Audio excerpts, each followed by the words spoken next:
Welcome to Mr Dilly's History Live, and today we're coming from a very windy Fishbourne Roman Palace here in Sussex. We'll be talking to creators today. We also have the wonderful Greg Jenner joining me as a studio guest later on as we answer the question, what did the ancient Romans do for Britain?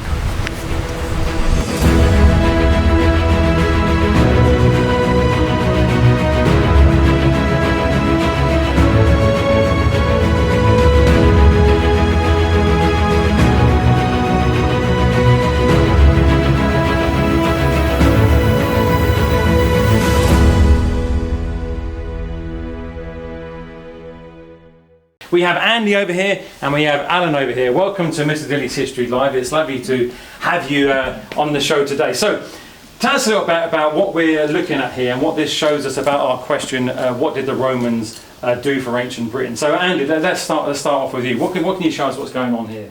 Well, this is one of our replica Roman kitchens that we use in our workshops, and students have the chance to come in and try out aspects of Roman life, but of course we need to think about the people who would have been working in here, and it would have been slaves and servants at the palace.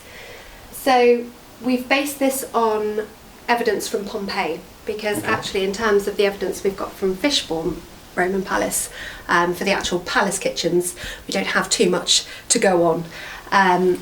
We have got some evidence of things like amphora, so these things. Yeah, these are the big pots here. Big wine jugs, yeah, yes, olive oil. But this is a really good idea of what it would be like to be in a Roman kitchen, and we can see some of the tools that are quite similar to things that you might show us some of them. So what sort of things would they have been cooking with at the time? And were these things that they would have brought here, or in terms of like were they already in existence? Bit of a mix actually. Some of the stuff would still be here. I mean, the Romans, the Britons made pottery. They used pottery and cooking and things like that.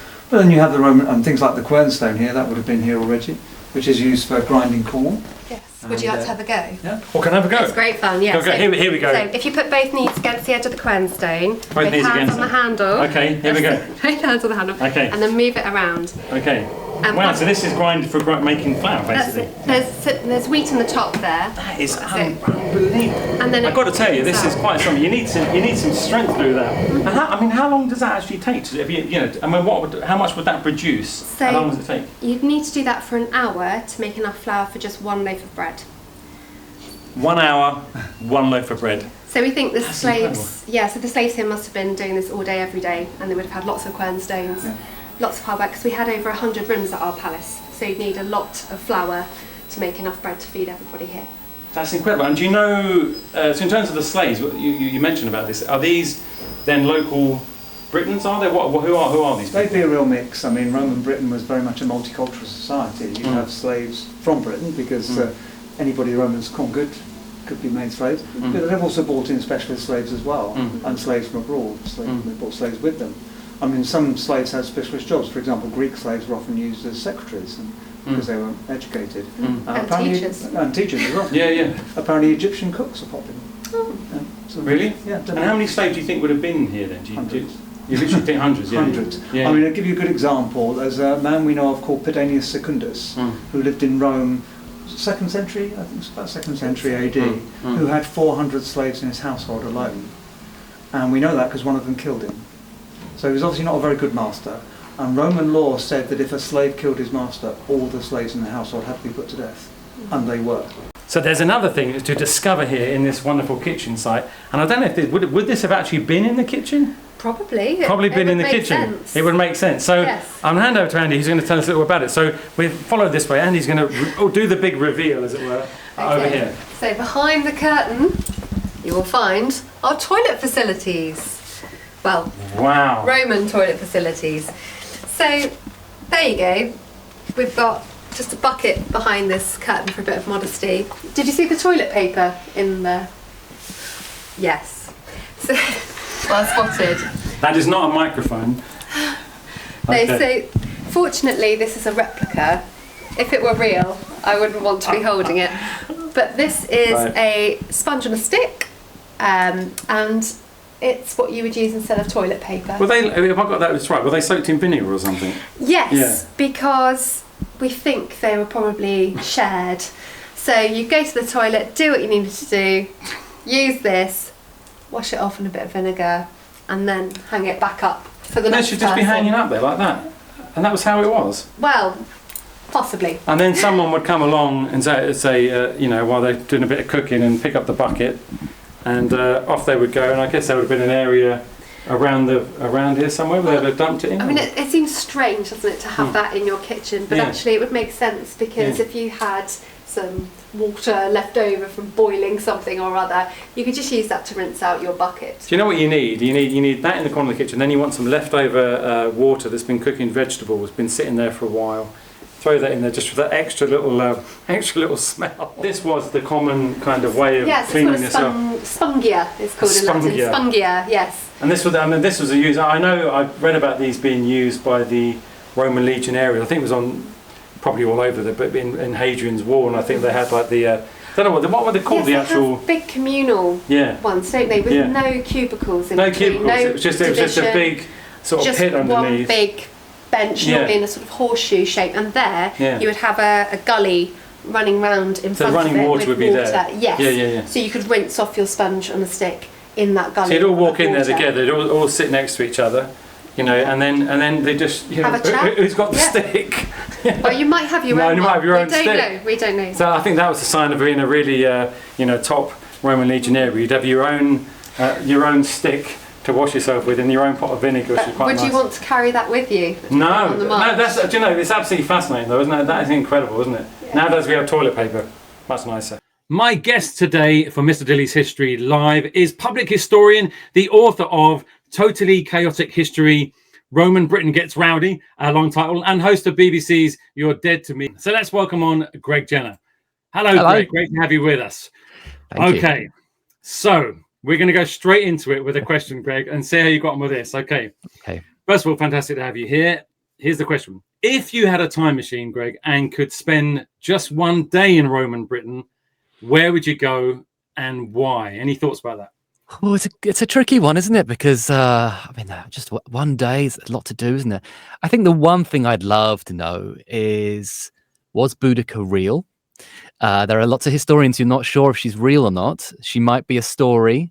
I think someone was real. Someone burned down 6 cities. So someone led a rebellion. But was Boudica, was that her name? Because Boudica means victory. Was it an honorary name given to her? What was her real name? How old was she? We don't know. We don't know where she was born. We don't know much about her at all. People think she had red hair. That's not true. The Romans said she had golden hair. So I'd quite like to spend a day hanging out with Boudica to see what she was up to. And Now, look at that. Already, whole load of questions are buzzing around in our minds. I think for me, I don't know, prior to Boudica attacking, I think I'd like to go to London, Londinium. Am I right in thinking the Romans built the first London Bridge, but it was out of wood? Is that correct? Or yeah, that's right. So Londinium is almost entirely a Roman invention, right? There is no London before Londinium. There are kind of like Iron Age or maybe Stone Age huts in the area. You know, there are people who'd lived there 3,000-4,000 years ago, but the Romans are the ones who go, this is a good place for a town. There are lots of places around Britain where the Iron Age Britons had already built towns and the Romans came along and went, great, we'll keep that.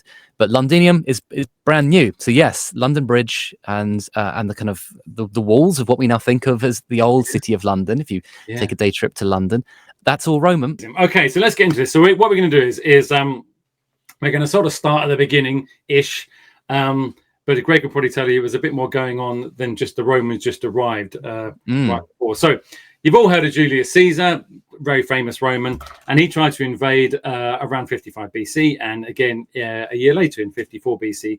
But the lasting conquest came about 100 years later under a different emperor, Emperor Claudius. Now, Britain had lots of valuable minerals and all kinds of things, crops and all kinds of stuff, okay? But was that the reason that the Romans and Emperor Claudius invaded, or was it something else? The Romans had not been looking across from Gaul and thinking, oh, Britain looks tasty, that's what we need. There's been no sort of big ambition to take Britain. Caesar only invaded in 55 BC because he was at war with the Gauls in what we now call France, and the Gauls were getting help from the Britons, and he was so angry at the Britons for aiding and helping the Gauls that he thought, right, I'm going to go and sail across, sort them out, and then I can get back to the proper war that I actually care about. Yeah. And so for him, his invasion, which was actually a bit of a disaster, he went in 55, didn't really work. He tried again the next year, still didn't really work. He went back home again. Other Roman historians called him, they said it was a waste of time. They were like, what are you doing? It's, no one cares about Britain. It's a sort of cold, damp, dark island off the edge of the world. Who cares? Well, that's the way they saw it, wasn't it? The edge of the world, wasn't it? Literally, was that? Yeah, it was the edge of the world. It was the absolute furthest northwest part of the Roman Empire. It was absolutely on the edge of the world. And so Caesar sort of invaded because he felt he had to, so he could carry on his war with Gaul. And he needed to win that war so he could become the dictator. He was being accused of terrible crimes, and the only way to get out of those crimes, the way to escape, being punished, was to become so powerful no one could punish him. And to do that, he had to win this huge war and march back into Rome and take power. And that's what he did. And then, of course, he was murdered. And then you have 100 years later, Claudius. Now, Claudius is a different character. Caesar's this brilliant soldier, this incredible military man. He's loved, he's very famous, he's egotistical. He writes this huge book where he talks about himself as a great man. Claudius is a nerd. He's a historian like me. He likes in his spare time, he writes history books for fun. And he has taken over from a very sort of bonkers emperor, Caligula, and he's not very popular. And there are people out to sort of get him. And he realizes he needs to win. He needs to win something. He needs to show that he can be a great emperor, because everyone's saying, we don't want a nerd emperor. We want a warrior. We want a Julius Caesar type, someone who conquers and claims new land and makes Rome rich and powerful. So he's looking around going, well, what can I conquer? What can I do? And he gets a kind of emergency SOS broadcast from a British king down in the south of Britain who says, help, my dad's at war with me. My lands have been taken away from me. I deserve, I need help getting them back. Would you send me a little army? Just a few guys. That was it. I didn't realize that. Wow. Yeah. So he's saying, can I just borrow a few, if you just got a few spare Romans and I could just borrow them. You're only round the corner. and funny enough, the previous emperor Caligula had also apparently been asked to sort of lend help, and he'd also got a big army ready, and then he'd got distracted and apparently ordered them to collect seashells and declare war on the sea instead. So that's the backstory. Anyway, Claudius says, I can help, and instead of showing up with a small army, he shows up with tens of thousands of soldiers. And has he got these? So the message gets to him in Rome. Has he does he come across with the army from Rome, or are these people he collected on the way? Or he comes across. He comes across later on. What's he coming with? What sort of? He sends an invasion force. I don't think he's there on day one, but he comes across a little bit later once they've succeeded in capturing the south. And he sort of parades through. The famous story that probably isn't true, but the famous story is that he arrives with an elephant, and people in Britain have never seen an elephant before. Terrifying. Whether that's true or not, we don't know. But yes, he comes and he sort of goes, mission accomplished, Britannia conquered, and he does it in about 30 days or something, really, really quick. Given that Caesar had struggled so much, this is him being like, look at me, I've done this so easily. But he doesn't actually conquer Britannia. He conquers sort of the south. Where's he landing at then? Where does Claudius land at? Because Caesar comes to sort of modern day Kent, isn't it? That's right. They come in. We think they come in around Kent. I mean, certainly Caesar, we think, comes in around Kent. I'm not exactly sure of the exact landing sites, but it's the south that's they're invading into. So they're coming into. I'm from Kent, and that's the southeast of England now. And he takes London very quickly. It's not called London, of course. There's no London yet, but he takes that area around the Thames River, conquers it. He gets all the various kings. The tribe, you've got these tribes around Britannia at the time. They call it Britannia, sorry. The Romans call it Britannia, but these various tribal kings, most of them sort of come down and they have to sort of bend their knee and grovel and say, yes, all right, you can be the emperor and I'll pay you tax or whatever. And some of them say, no, hang on, we're not standing for this. We're going to defend our rights. And so one of those resistors is called Caraticus. And he leads the rebellion. He leads the resistance against the Romans. Don't go throwing those blinking spears at me. My name is Caraticus of the Catabaluni tribe here in Britain, and I've been fighting with my warriors and my brother Togodumnus here for the last 2 days. Who have I been fighting against? only the Roman bleeding invaders. Thousands of them. They landed yesterday, come to take our bleeding country from us. For years now, the Romans have been building their empire across Europe. But what they call empire is nothing but theft and butchery. They just want our fertile lands and our precious metal. And not a lot of people know that. They finally defeated the Gauls many years back, killing them in their thousands. And they had a couple of goes of fighting against us Britons back then. The first time the stormy weather stopped them. The second time the tribes stopped them. But here they come again, trying to take our land from us. And we ain't gonna bleed in let them. The Britons are what the Romans called the many tribes of Britannia, one of dozens of tribes we now group as Celts, who from around 1200 BC migrated across nearly all of Europe's countries, including Britain.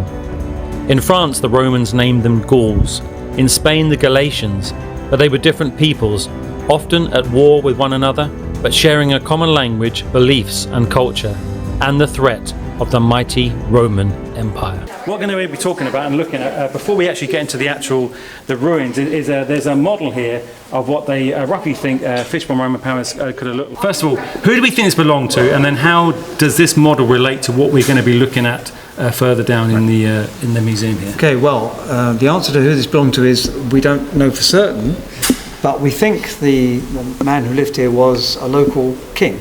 His name was Togidubnus, and he was what was called a client king, which meant he was prepared to work with the Romans and help them, and this was his reward, which is quite a reward, let's face it.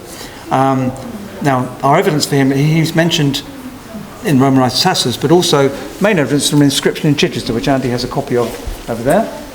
Yes, so What is this here? this is a dedication stone because it mentions Togidubnus by name. So I'll go through that in a minute. But if this were found here, it would be much better evidence for him being the owner of the palace.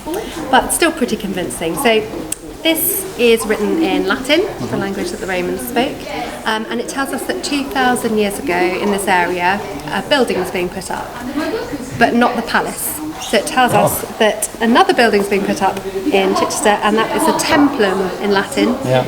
That's where we get our English word temple from. And that temple was to two Roman gods and goddesses. So the first one up here is Neptuno. So Neptune, god of the sea.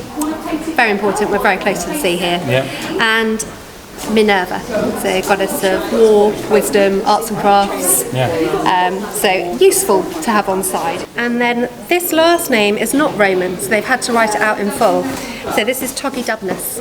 So he was someone who we think was an Iron Age Briton, and we think, as Alan was saying, that he was a client king. Could you explain what a client king actually is? It's someone who was working for them. How would they do it? Would they just sort of say, they'd just say, we give you all this if you do this. Is that how it worked? Part of the thing was the local king, this was his kingdom, if he was prepared to cooperate with the Romans, they were very good at this. They knew people didn't like sudden change. If you can let things go on as they were and move in gradually, build roads, build a town, and gradually move in, it tends to work better. Okay, so let's have a look at a photograph here. So what are we looking at here? Mosaics in the palace are the very first mosaics ever laid in Britain. They're laid when the palace is built, about AD 75 to AD 80. And by that time, Romans haven't even finished conquering Britain, as I said. They're still conquering in the north. To be laying mosaics here at that time is incredible. In fact, when you go and see mosaics in Roman Britain, most of the mosaics you'll see will date to the 4th century AD. That's when most Roman and British mosaics are laid. These are 1st century, they're 300 years earlier than most mosaics in this country. Why are mosaics, I don't know if they are they quite a peculiar thing to Rome or Romans? I mean, the first mosaics the Greeks were making simple mosaics. The Romans really take it on, like they did most things from the Greeks, and actually develop it. And it is very much a Roman art. As I said, it's one of the things that becomes a characteristic feature of Roman buildings. And you get the black and white mosaics to start with, and then they start adding in colours. You get the geometric patterns, then you start adding in pictures. And we'll see that as we go down the palace. We'll see some more, some later mosaics. But these are very high quality mosaic as well. Every little square in that mosaic is called a tessera. Tesserite. Every little square is natural stone. The white here at Fishbourne is hard chalk from the Downs. The black is a stone called Kimmeridge shale, which was actually brought up from Dorset. And somebody had to cut it all up by hand. Each sort of piece. Yep. You start with a big saw and sand and water as an abrasive, and literally hammer and chisel cutting out those little squares. I don't know.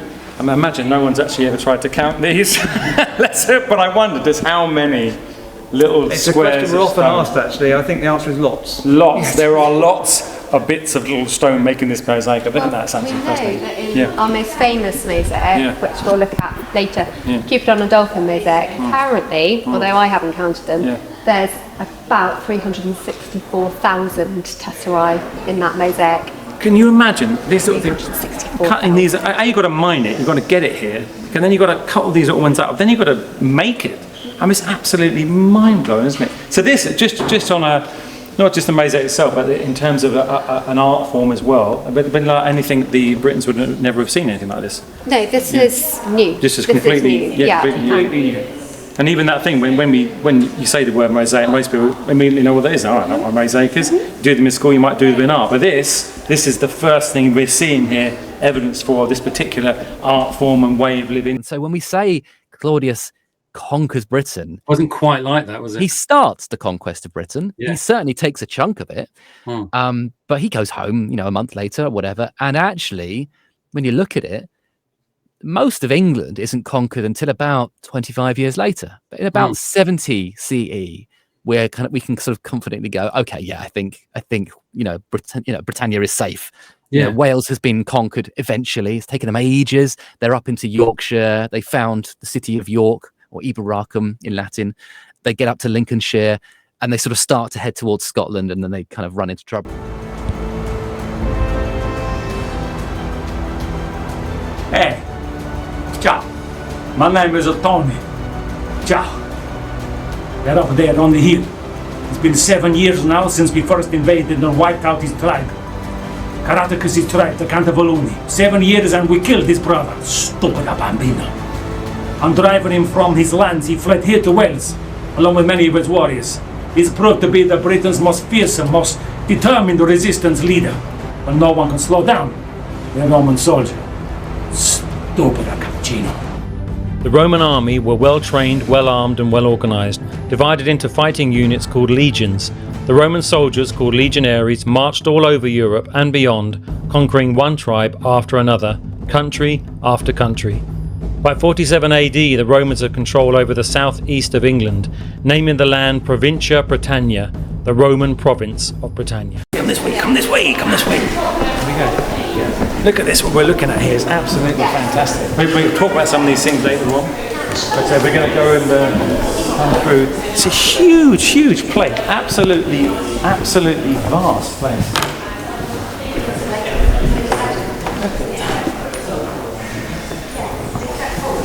And we're going to come, don't worry, we're going to come back to some of these and talk about these in more detail later on. We're just going to go this way. And so we've got a kind of chronologically speaking, one after the other, look at what was laid and built at the same time. Okay, so what we're looking at here, tell us a bit more about this then. Yes, so this is the large cross and box mosaic, and it's our favourite. Just Alan and myself and Tom, but it's so precise, I think, in terms of how the tesserae are cut. It's very fine work. What I love most about it, though, is the fact it's got almost a magic eye effect to it. If you take a minute to have a look at one of the crosses on the mosaic, and then you look for the nearest square or diamond shape, you'll see that things start to move forwards and backwards. They do, and it's got yes. almost like a shimmering effect. And again, that would have dazzled visitors to the palace. And this here, is this, what is it? Is this a pathway or is this It's like a corridor. Oh, it's a corridor, yeah. So coming from, and behind us was like an open court. Isn't it weird? I mean, someone would have walked down here, might have leant against this wall waiting for something, just right there. Incredible. Gone through that door. God, it's so amazing, isn't it? It's absolutely amazing. The different lives that just walked through here is fantastic. Okay, let's carry on. Yes, they managed to capture Caratacus, this the rebel leader. Yeah. He's in Wales. He's teamed up with two tribes in Wales called the Ordovices and the Silures. and they're amazing warriors. These guys, they're incredibly strong, really, really, really clever. Really how many people are we talking about here? Like, I mean, how many people, like, you know, would Caraticus roughly do we think have? Versus like how many Romans? How many are you looking at here in terms of numbers? Such a good question. We don't know about the size of the British rebels at this point. I mean, the Roman army will have, you know, probably 20,000 coming across in the invasion. They might, you know, there's 5,000 men per legion, so they might have a couple of legions. They might have 3 legions. So something like 10,000 Romans maybe in that area. The Britons maybe something similar in terms of resisting. Obviously, guerrilla warfare. Spelled Guerilla, not like a big gorilla, hairy gorilla. That's where you sort of hide and you ambush, and you don't fight on a battlefield, because the Romans will absolutely murder you on a battlefield. They're amazing on the battlefield because they're so well disciplined. They've got amazing armor and swords, and they know how to fight. No, you have to fight the Romans by being sneaky. You have to hide in bushes. You have to trap them. You have to build clever little cunning ruses to trap them in ravines and drop rocks on them. You know, you've got to think sneaky to fight the Romans, and that's what the Britons are doing. They're resisting in Wales, the Ordovices and the Silures tribes. They're resisting very, very well for a long time. But Caraticus is caught. He does a runner. He runs up to the north, and he goes to the court of a queen called Cartimandua. And he thinks that she'll be on his side. He thinks that she'll be a rebel too. And she goes, nope, I'm going to shop you in. And she hands him over. She turns him in. I know. She turns him in. Yep. That's unbelievable. She turns him in. Was that for something, or did she just? I mean, she's getting plenty out of it. Of course, you know, this is the Roman way. The Romans, they're pretty smart. They know that if they reward people, those people aren't going to rebel, and if you do rebel, they crush you violently. Those are your two options. It's carrot and stick. But Cartimandua hands him over. Her husband is so upset about this, he decides to become the new rebel leader. So he now takes up the baton. He's like, I'm divorcing you. I don't believe what you did was right. And I'm going to be in charge. A bit of redemption. Yeah. What are you doing? So, they brought me here, all the way from Britain to Rome itself, as a captor. Yeah, here I am, Caraticus, in Rome. I'm soon to be paraded through the streets of Rome in chains, as part of the bleeding Emperor Claudius's great triumph, a spectacle of the Roman victory over Britain's tribes. And not a lot of people know that. So what happened? Well, after the invasion, me and my men, we fought very bravely, but we lost. And although we could hold our own against them, so many of the tribes were too busy fighting amongst them bleeding cells. Our final battle this year was at a place called Caercadum. It was a battle we needed to win. And I said to the lads, we're going to blow the blinking doors off this place, and we're going to win it. But we didn't win. The Romans won, and we didn't blow no doors off neither. I escaped again, and I went to another tribe for a bit of safety. The Brigantes tribe, and you know what happened, didn't you? Instead of keeping me bleeding safe, the Queen blinking betrayed me and handed me over to the Romans in return for a bit of wealth and a few favours. You see what I mean? And not a lot of people know that either. Caraticus won favour with Emperor Claudius with a passionate speech, and his life was spared, and he was allowed to live in peace as a free man in Italy for the rest of his days. Okay, great. So we're carrying on our tour of Fishbourne Roman Palace. My voice has gone very echoey, so I'll try and keep it down a bit. We're still with Andy and Alan here as well, and I hope you're enjoying it as much as I am. Absolutely fascinating stuff. What are we looking at here? Who's this guy? Who's this guy or girl? Right, well, this is one of our 4 skeletons. We have 4 burials in the palace. They're after it was destroyed by fire. They're not connected. They date to either late Roman, early Saxon period. But we don't know anything about them because there's no inscriptions, no grave goods. The only thing we're pretty certain about is they're not Christian burials because they're orientated north-south rather than east-west. Now, I think this is we've got 3 guys and 1 girl. I think this is one of the blokes. He's a man. And interesting enough, he's about 5'10", which is quite tall for those days. Yeah. But we don't know anything about him at all. I will say, as we go into the gardens, it is quite windy today, so we're going to do our best to try and make everything audible so you can hear everything. But let's go and have a look at the gardens and see if how much they kind of reflect the original layout of what was here at the palace as well, and what we can learn about what the Romans brought to Britain by just looking at the gardens as we go as well. Before we go, we've got another little stop before we go. Here we go. So many interesting things we could talk about. Yeah, no, it's brilliant. Yeah. This is a really obvious demonstration of what happens when you get bored of a design. Yeah. So you can see you've got the early mosaic underneath, and then they've put Oh, see, another look at the one two on layers top. there. Yes, so we've got a Greek key pattern underneath in the black and white there, and then over the top of that we've got something called the Medusa mosaic, which is later, and we think that the Medusa mosaic was made by inexperienced local craftsmen, because the workmanship isn't as fine as it is with the first century mosaic underneath it. Is Medusa in here somewhere? Why is it In the middle. Centre, you can just see a little Just bit. see a little bit of a head. Oh, that's it with the snake there. Yes. Yes. Yeah. But that's really interesting because you've got the stories that the Britons and the tribes of Britain would have had about their different areas and beliefs. You've got the Romans coming in with their own gods and beliefs, which are kind of adapted, let's put it that way, from the Greeks, weren't they? And then you've got obviously a direct reference here to a Greek myth itself in a Roman palace in Britain. Yes. Which is really, It is, isn't it? a triple whammy, isn't it? Incredible. What the people are saying, really, I mean, you're saying, oh, look at me, I'm Roman, I know these stories. How did everyday life start to change? And did it change for everybody? What was that like? There are obvious changes in the towns and cities. Those are really kind of clear, they're towns really, they're not cities yet. Those are obvious. In the countryside, not much changes actually. I mean, you'll notice some things. You'll notice a Roman army marching through your field probably, but it's in the town that life really changes. So we get the Romans come along, and there are existing towns that the Britons have obviously built themselves and are living in. The Romans say, okay, you can keep those towns, and they'll become the new capitals for the tribe. So we get towns like Winchester and Canterbury and so on that are kind of already there, and they carry on. And so those are called civitas. That's the Latin name for a town that basically becomes the home of a particular tribe, and that's the market town. That's where people bring their food to sell in the market at the weekends or whatever. So that's going to stay. You've got plenty of those, 17 of those, I think. And then you get new towns built, which start as Roman forts. So the Roman army marches around, conquering everything, conquering Wales, conquering the southeast, the southwest. They get up to the north, up to Yorkshire, and they get up to Lincolnshire, and they conquer, and then they build. And what do they build? They build a fort. They build a big defensible fort that the Roman army can hide inside.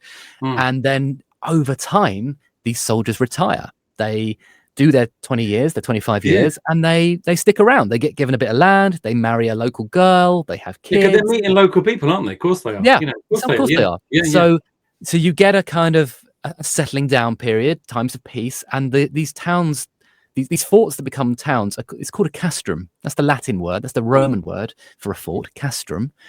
And you'll now see them all the time. If you go around the country, you'll go to towns and cities that end with Ester or Aster. So Lancaster, Roxeter, Chester. These are former Roman forts that became towns, and that's called a colonia. So civitas is a town that started already with the Britons, and the Romans just went, yeah, we'll have this. And a brand new one is called a colonia, and the big ones are Gloucester, Lincoln, York, Colchester, and London. We're not quite sure if London gets its own special category called a municipium, but London is very, very important, and London is a brand new construction. That's a totally. And what about it wasn't called that? It was St Albans, or what was that called? Yeah. So you've got St Albans and Colchester. So you've got Camulodunum and Verulamium. Yeah, other kind of the kind of existing. I think that's the Archabates tribe. I think are kind of based on there. So you've got these various tribes who are kind of powerful in various areas, and Colchester's a big one. Yeah, that's where Claudius is that's where he stands up and goes, yeah, this is my new capital, builds a temple of himself there. So when Boudica comes to burn stuff down, I was going to ask you, is that when? Because everyone goes, well, I thought Londinium was the capital, wasn't it? But it was because that was, and it shifted. Yeah, it's Colchester is the main. I mean, London is important, but Colchester is sort of the power base initially. And so when she comes to burn stuff down, we think she burns down 3 towns. She actually burns down 6. Archaeology recently has proven that she's taken out 6 of these towns. So she's much more successful than we realized. But obviously London, Colchester, and St Albans are the 3 that people might know. She was busy. She was very busy, and her army's getting bigger all the time, I suppose, because successful people tend to attract. You're doing really well. Come join me, and we'll take back the country from these terrible Romans. Hey, all right, the Romans, right? They've been ruling our lands for long enough. All right, and enough is enough. For years, my tribe, mate, the Icenies, we've been living under the Roman laws, paying the Roman taxes. We were told, like, if we did this, we would keep the peace, alright? So, like, sound, we thought, you're not great, you know, but, like, sound, we thought, you know. But the thing is, like, when our king passed to take us when he died earlier this year, he left in his will that his lands would be divided between his daughters and the Roman Emperor, right? But even then, the Romans weren't happy. They come marching in the land, don't they? Marching in the land, taking all our possessions, taking our lands. When our queen, Boudica, when she protested, like, they had her flogged, didn't they? And attacked his daughters. It was like bang out of order. Bang out of order. And we had was shocker, like, shocker, you know what I mean? Shocker. But Boudica, she vowed revenge there and then. And I was well made up for it, like. I was well up for it, like, you know. She'd been leading all the tribes, getting all the tribes together. A great big army, we've been going around the country. Yeah, burning down these Roman towns. We're gonna wipe all these Romans' lights out, get them out of our land, you know. And but I made up for it, me. I'm well up for it, me, you know what I mean? Boudica, all the way. Something I have to explain very quickly, but just to say, when we talk about Roman Britain, there's a big argument about where we start our story. Because you started it with Caesar, which is really fine, but you could also start it with Claudius, absolutely fine. You could start it with the conquest when it's finished, which is kind of in the 70s, so like 25 years after. You could actually start it 100 years before Caesar, because that's when Roman stuff first arrives into Britain. That's what I was going to say. Exactly. And trade. So we actually get Roman food, Roman coins. You know, the Britons don't use coins, the Romans use coins. So we start to get them coming into Britain 50, 60, 70 years before the Romans even show up. And that's a really important point, isn't it? Because I think the thing is, otherwise you tend to think, and this is the thing with a lot of history, you tend, and also with the Romans, with a lot of tribes, the world is a pretty violent place, isn't it? And it's not like all the countries are just sort of sitting there when knowing nothing of each other, and then the Romans arrive out of nowhere, and no one's ever heard of them at all. As you say, you know, people knew about. Yeah, well, certainly the southern tribes, wouldn't they? They would have known very much. The southern tribes would have traded with the Gauls, and the Gauls would have traded with the Romans. And of course, when the Romans invaded Gaul, well, the Britons knew about Rome because they had friends in Gaul. They spoke the same language or similar language. They shared Druids. You know, Druids were their kind of priests. So when the Romans invaded Gaul or Caesar invaded Gaul, the Britons are the first to hear about it, and they're the ones who lend support. So it's kind of interesting because the question of when does Roman Britain begin? You've got 4 different dates you could start it with. So one of the reasons that Fishbourne Roman Palace is really famous is because we've got the earliest formal gardens found in Britain. So should we go and have a look? Yeah, let's go and have a look. That's fantastic. Okay, let's go and have a look. All of these gardens are laid out exactly as they would have been in Roman times. Because when we excavated the garden area, we found bedding trenches that the Romans had dug. So they dug a trench and they filled it with richer soil and then planted into those trenches. And so when we excavated the garden, you could still see the darker lines of these bedding trenches with their richer soil in the pattern of these hedges. So our hedges are laid out into the Roman bedding trenches, actually in the trenches the Romans had dug. So this route is exactly is the route that people that live in the time. Yes, we don't know of anywhere else where that's happened. And this in this, I mean, have they got similar places on the in Europe and stuff or not? Or is it literally just kind of? This is one of the main examples of it. It is certainly in Northern Europe. I mean, you get the thing from Pompeii, for example, where they clean out gardens. Yeah. But from Northern Europe, really, this is one of the only examples that I know of here. And we've got things like, for example, we know the trees were there because we found stake holes for the trellising. We know the trees were in the middle there, the tall tree, the pencil cypress, because we found the pits. So I mean, you know, that's what I'm saying. Anyone who's kind of been to various places around Britain, now, even if it's either your parents' garden or your grandparents' garden or something, there's a sort of a formal laying out of certain gardens. You know, you flower beds over here and trees planted over here. But this wouldn't have been anything that the Britons at the time would have seen. They wouldn't have built the landscape like. They wouldn't even thought of the landscape like this. And then the Romans come along, and they're starting to create places like this, and this carries right through to this day. These were the original kind of gardens that we kind of know and love. When the Britons didn't garden, there were no British gardens before the Romans gardened. And we look this way, we're right in the middle of the palace. So there would have been as much to the left as you can see to the right. To get a sense of the scale of this, so let's scan around. So this is that, remember the model. So this is actually you would have come in this way, wouldn't it? Because this would have been the way in. This is where you come in, yeah. So this would have been the way in. So all this would have been buildings originally, yeah? Yes. Around right, this Yeah. whole grass bank here. If you go over to here, so now you've got obviously other buildings on top of it. But this bit over here is the whole other side of the palace. So when people were coming down here, I mean, what an incredible place. And then this is just the middle section of the entire site. So absolutely vast place. This part of the formal garden. And this is half of the former garden, isn't it? Only half the formal garden is repeated here. And we know that because even though we can't get underneath the buildings, we've excavated in the gardens of these houses. So you can see the pattern repeating. So we know be this, so be this again there, that way. plus another one of those over there. So it's going right the way over there. Right over one side of the village. So it goes right underneath the houses, you can see, underneath the road through the village, underneath houses the other side of the road, and eventually emerges in their back garden. And so when we say Claudius conquers Britain, Wasn't quite like that, was it? he starts the conquest of Britain. Yeah. He certainly takes a chunk of it. But he goes home, a month later or whatever. And actually, when you look at it, most of England isn't conquered until about 25 years later. But in about 70 CE, we can sort of confidently go, okay, yeah, I think Britannia is safe. Yeah. Wales has been conquered eventually. It's taken them ages. They get up to Lincolnshire and they sort of start to head towards Scotland, and then they kind of run into trouble. Hey, all right, me again here. You know what they done? They massacred the Druids. Our holy people. They got to massacre the Druids, the Roman army, haven't they? Hey, that's not on that. That's not on. They marched down to face us here. Yeah, we got all the tribes together. Gonna face these Romans, gonna wipe them out once and for all. We got Boudicca at the front there in a chariot. We got all the clobber going on. We got thousands here. 1,000 on the horses, didn't we? 1,000 on the horse. We got the chariots. We got the women fighting too. For too long now, there's been each tribe out for themselves, but now they've all come together like sound 200,000 of us against the Romans over there. Must be about 10,000, and they don't stand a chance. Sound, I'm well up for it. Till we banish these Romans from our land, you know what I mean? Hey, there it is. There's the sound of the battle horns. The carriage. All right, time to go to war. 1, 2,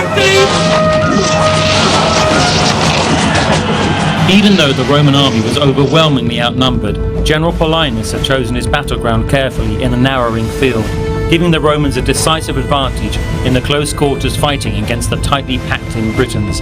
By the end, over 80,000 Britons had been killed and just over 400 Romans, with Boudicca herself taking her own life by poison rather than being ruled under Roman rule.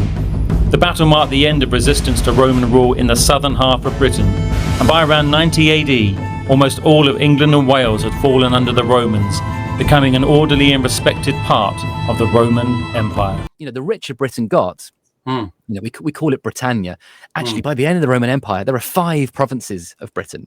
Britain is so rich; it's been split up into 5 different provinces. It's no longer. Is the wealth all to do with the minerals and everything? Is that minerals and farmland and just it's become very powerful. It's become very influential. And there's actually one famous example. For about 10 years, there is a thing called the British Empire. For about 10 years, Britain breaks away from Rome and has its own. There's a guy called Electus who's just like, I am the Emperor of Britain. And the Romans like, what? Hang on, sorry. And he, for about 10 years, until he's murdered by his chief accountant, who then it always ends badly, doesn't it, for these people? Yeah, he doesn't last long. But for about 10 years, there is there's this chaotic bit where Britain cuts itself off entirely and says, we're our own country. We're our own empire. Wow. And the Romans have to march back in and reinvade it, take it back and go. And that's why they split it up into 5 provinces, because the people of Britain, Britain's become wealthy, it's become powerful. The powerful commanders, the generals, they get so powerful that they become a threat to the Roman Empire. They invade, they declare independence. So the only way to stop that is you divide it into 5 provinces. You split up their power. So what starts as Britannia and then gets split into Britannia Superior and Britannia Inferior, big and small Britain. By the end, it's 5. It's 5 different provinces. So these are all the things. You don't know about all these things, do you? I mean, this is why it's great to have you on. We've looked at some mosaics. We're going to look at a couple more in a moment. But as we're answering the question of what the Romans brought and did in Britain, and especially what was new and completely revolutionary. This is called a hypocaust, and it's an underfloor heating system. So there would have been a floor above this, but Clearly, whoever was living here thought it was a bit too cold to cope with, so they're putting in some cutting-edge Roman technology in the form of this underfloor heating system. We all thought underfloor heating was a kind of a modern thing, you know. The underfloor heating, don't need that, you know, it's ridiculous. Okay, the Romans had underfloor heating. So this is central heating. So you've got the Britons living in. Not central. Well, we're not central, Sorry. but no, not central heating. But you know, it's a Can't let kind. you get away It's with that. it's not central heating. It's underfloor heating. Scrub that. I didn't say that. Okay. But it's the only thing the round houses, they would have had a fire in the middle, and that would have been the source of warmth in a Britain round house. Yes. And this is complete. This is a construction of how to provide heat and bring heat into your building. With gladiators and other forms of sort of Roman entertainment and relaxation, what amount of that actually seeped into Britain and became kind of a regular thing? And would the Britons have seen that? And if so, what they would have thought of that in terms of that? I mean, that's a good question, right? So the Britons don't write. So we don't have anything written by the Britons. So, you know, when I said we're not sure if Boudica is real, the reason I said that is because the only people who talk about Boudica are Romans. So when it comes to entertainment, yeah, the Romans do, of course. They build their towns in their Roman style, and the Romans want to be entertained. They want to have the things they enjoy. So you do get a bit of Roman theatre. You do definitely get some gladiatorial combat in arenas. You know, there's been some great archaeology recently of finding evidence of gladiators fighting in Britain. You know, I think there is probably the introduction of big scary animals. You know, so you're probably going to have gladiators fighting against maybe bears, but you know, they probably would have introduced lions and, you know, big sort of predator type animals to sort of fight and entertain. Yeah, well, exactly. I mean, that's the other thing. You know, when you join the Roman Empire, you become part of a huge global, geographical sprawling thing that can move stuff around. So animals from North Africa can end up in Britain. You know, in terms of your question about entertainment, it's almost certainly, yeah, a bit of gladiatorial, maybe a little bit of chariot racing. You know, we haven't got tons, but bits and bobs, maybe. Probably some theatre. You've got obviously the famous baths and stuff, which is obviously not entertainment in that sense, but it's obviously it's a social space. The Romans, you know, the thing that defines a Roman is washing in water. So the Roman identity is called Romanitas. So Romanitas is this idea of being a Roman, and wherever they went, they would bring with them baths. That is the first thing they kind of build. They kind of go, here we are, we've invaded, we've crushed everyone, and the first thing we're going to build, baths. Romanitas. Romanitas. Yeah, it does. It sounds like sort of a deodorant spray, doesn't it? It does. But the bathing is very important to them. It's so important to their culture. Obviously, it creates better hygiene, so it's good for health. But it's about who they are. And bathing wasn't just functional. You didn't just go get washed because you smelled a bit dirty. You'd hang out at the baths. You'd meet your friends at the baths. You might do business deals at the baths. And we're not entirely sure to what extent they were split between, you know, men and women. We don't know if it was completely mixed, but we know people spent time at the baths. Even servants and enslaved people could go to the baths sometimes. I was going to ask you, so you could any class could go. Do you have a different area there? Would you? And there might have been different times of day. We think it's possible that there may have been different times of the day where you went. So depending on who you were, maybe a different. But people hung out at the baths. So the bathing space is a social space. It is a space for seeing your friends, doing business deals, networking, checking in, hearing the gossip, hearing the new rumors, hearing, oh, you won't believe what Olaunus just did. Really? Oh, wow, I can't believe that. Again. Sort of thing. What was your question? Oh, yes. Well, the natives, when we came here, were a terribly uncivilized bunch, disorganized and fragmented, each part of the country occupied by different groups. So we had to educate them to accept a more Roman, a better, a superior way of life. Yes. So to answer your question, no, we were not respectful to any of the native homes. We built our towns straight over the top of them, all over the top of the settlements, with lots of lovely Roman roads, lots of lovely Roman straight roads, of course. What's a Roman town like, do you say? Well, we've got everything you want here. Very organized, very neat, very orderly, very straight, of course, yes. Two main things in a Roman town. We have the basilica in the middle, which is like a town hall, like a local court, and the forum, of course. The forum is a kind of marketplace, the parade ground in the middle of each town. Meetings, all kinds of things happen there. We have running water, of course. Yes, running water. Yes, sewers take away all the pongy stuff. Some buildings, such as my villa, even have underfloor heating. Ooh, yes. Completely different. And so much more superior than any of the natives' pongy little huts. Anyway, most of the towns also have a bathing complex like we have here in Bath. We love bathing, lovely bathing, like a big swimming pool. We love washing and bathing. Does it bother me that we don't bathe in private? No, I love walking around completely starkers. Yes. I get to meet friends, relax, have a snack and have a read. It's wonderful, yes.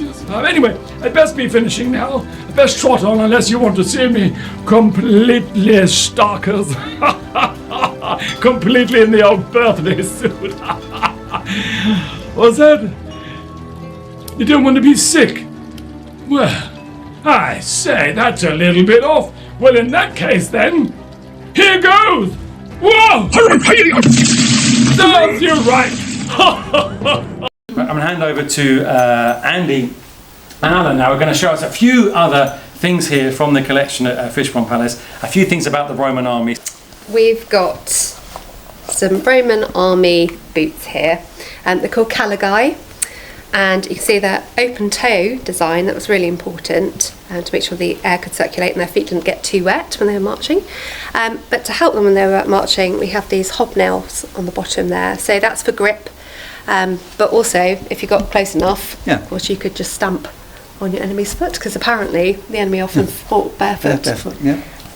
So they could just do that and run up and just stand on their feet today, chaps, and that'll do them in. Well, it would hurt. That's incredible. And also, I'd imagine, you got like a few thousand legionaries coming towards you, and the noise of just them coming towards you I bet that noise is part of it, isn't it? Yes. Yeah, and that would have been terrifying enough. Well. So what's this? Tell us about this. This is called a cingulum. So you can see it's got these very jangly metal discs on it.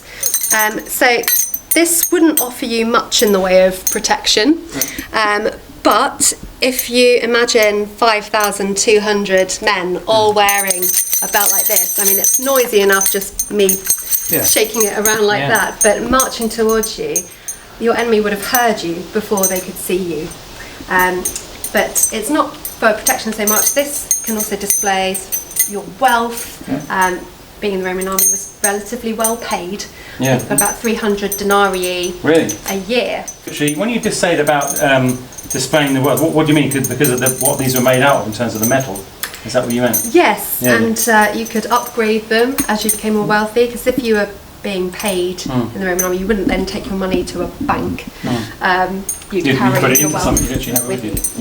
But the intimidation was definitely there with the... And gleaming in the light as well. Dazzled your enemy. Absolutely. Yes. Brilliant. That's fantastic. So what have you got there then, Alan? This is called a pilum. This was the Roman javelin. Each legionary carried 2 of these, and they are a perfect design in that basically what you've got here is quite a solid wooden haft, a very long metal point with a pyramid tip at the end.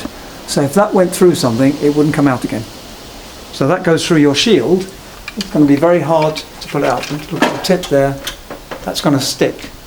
So it gets stuck in shield. Is that like again? You correct me if I'm wrong. Is this? You said they had 2. Yeah. So one was for throwing, and one was for fighting. No, both for throwing. They're throwing weapons. So what would happen to that? Did that metal bend, or was it soft? Or what how happens does it here? work? You've got these soft pins. Yeah. So when this hits, that bends here. It hinges here. And so originally, yes, this would have bent. Now, then they developed it so these pins break, the thing just folds in the middle, so it can't be thrown back. But it's very easy to restore for use once the battle's over. You can go and collect these and put them back in. Oh, I see. So that's why they did it, so they could basically recycle them. They could reuse them. The Reuse, original ones, they wouldn't have been able to do that. Well, they'd have to straighten them. They have blacksmiths that could do that, but this was easier. I see. If you think about it, if they're going to throw, X number of thousand at their enemy, and they don't bend, that you've just given your enemy a few thousand weapons to throw back at you. Would you like to see the gladius? Finally, the bit. Children, they all love this bit. It's the gladius. This is Andy's very own gladius. It's not mine, but I can't let you hold it. No, that's fine. But yes, this is the gladius. So we get words like gladiator, which are related to that. It's someone who would fight with a sword. But this was the main weapon of a soldier in the Roman army. So it was one on your right side because your shield would be on your left. And So your gladius. It's quite a short sword, isn't it? Yes. And I'm guessing sword. there's obviously all different types of swords, isn't there? But I mean, a lot of the people they were fighting against or conquering or would have had longer swords. Yeah. So, and if you were saying they adapted to something that really worked, why did a shorter sword work for them, where they're fighting people with longer swords? Because you're working as a unit. Yeah. With longer sword, you've got to do that. And take the guy's head off next to you. Yeah. Short sword, you stab. Yes. Yeah. So if you have that beside that, you've got that in one, a shield in one hand, that in the other, just stab up and beside it. Yes. So it's very much a sort of close combat in that Stab sense. and twist. Yeah. Yeah. That's pretty grim. Yeah, you're right, because that's Very the longer sword, you literally have to raise it and swing it, don't you? That you don't. Yeah. And actually, it is heavy, but I've carried one for a while, and it's good in the hand. When they trained, they trained with wooden swords that were heavier. Oh, really? So that felt So then they knew. And the shields were heavier, so what the real equipment felt lighter. So they got used to using heavier stuff. It's hard to know how much the Britons became Romans and how much the Romans arriving into Britain sort of went, wow, I'm a bit British actually now. How much mingling and smushing happened, but we can certainly see over those 400 years, we are definitely seeing that there is a really different culture in Britain compared to some other parts of the Roman Empire. The big question then is was this, I think you wanted to ask, was this a good thing or a bad thing? Yeah, was it a good thing or a bad thing? It was a bit of both in a way. There's no such thing as a good thing or a bad thing. You just have to look at it and go, this is what happened. I don't think we can make a moral judgment of good or bad. I think we just have to say there were times of tremendous violence, times of great cruelty. Roman tax collectors were famously cruel and corrupt. There is war, there are invasions, there are these sort of ongoing threats.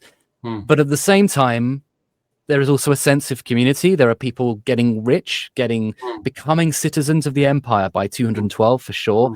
People who are maybe their kids are doing better than they did. Maybe they, maybe the parents look down on their kids and go, actually, the money eventually must filter through, doesn't it? I mean, somewhere. Right. Yeah. But the really surprising thing about Roman Britain is that it starts off quite sort of, chaotic and messy and violent. And that rebellion in 61 very nearly defeats the Romans. Boudica gets pretty close to booting them out for good. Yeah. But she doesn't, and she loses, and the Romans, they go down double hard. They build all these roads, they crush the Welsh, they crush the North, they try to crush the Scots, but they can't, the Caledonies. And then you get a period of expansion where money becomes more important, trade becomes more important, and then the empire gets chaotic, but Britain's doing really well, and then the chaos spreads to Britain. Greg, it's been what an absolute joy to speak to you today. That's so interesting. Thank you very much for joining me. That was absolutely brilliant. Okay, so we're just wrapping up our time here at Fishbourne Roman Palace today. But I have one last question to ask the brilliant curators here, Andy and Alan, today. And this is, if there was a myth or a cliche about the Romans, the ancient Romans, that this palace kind of corrects or addresses in some way. Any thoughts about that, either of you? It's interesting question. Interesting question, definitely. It is, yes. I suppose that you've got a Roman palace here. Yeah.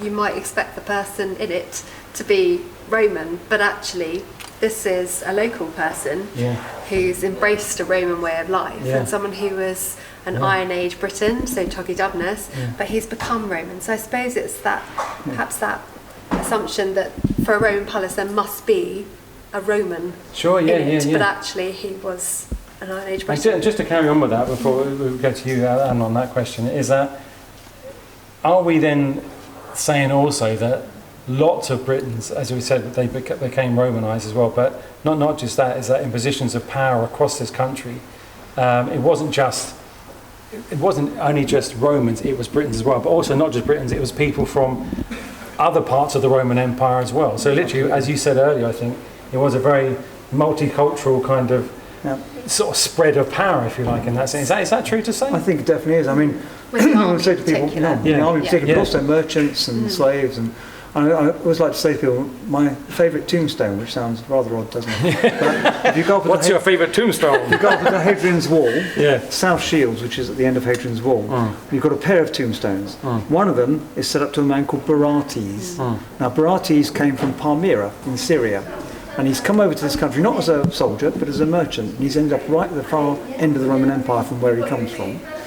The other tombstone is set up by him before he died to his wife. Now, his wife's name is Regina. Now, Regina in Latin means something like Queenie, and she's British. But she's not only his wife, she's also his freedwoman. So you get the story of this man who's coming right at the other end of the Roman Empire, who's bought himself a slave girl, fallen in love with her, freed her, married her. Isn't that a romantic And then story? they're buried there. And they're both buried together there. At the further. Yeah. And on her tombstone, there's a little comment at the bottom in his own language, in Syrian, Palmyran, which says something like Barates Regina Alas. Yes. Wow. I think it's a lovely story. You can't have a more lovely thing to end in today's show on. And that's it today from Mr Dilly's History Live, here from Fishbourne Roman Palace in Sussex. I hope you've learned a bit more about history today, learned a little bit more about what the Romans did for Britain with the help of the wonderful curators here and the staff at the Roman Palace. And also special thanks to my guest, Greg Jenner, today. Remember, history is alive, it is everywhere, it's under our feet, it's who we are. My name is Mr Dilly. See you next time for another episode of Mr Dilly's History Live. It's goodbye from me, and it's goodbye from me. Goodbye.